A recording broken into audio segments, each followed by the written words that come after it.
আপনাদের এই কষ্টের জন্য, এই ধৈর্যের জন্য এবং এই উৎসাহের জন্য অতি আনন্দ মনে, অতি আনন্দিত হয়ে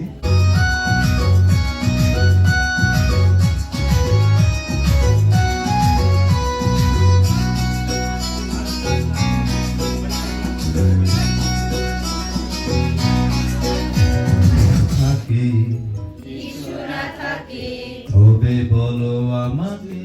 শ্রদ্ধেয় ফাদার, উপস্থিত ডিকন, আমার শ্রদ্ধাভাজন স্নেহের খ্রিস্ট ভক্তগণ, সবাইকে জানাই শুভ পর্বদিনের শুভেচ্ছা।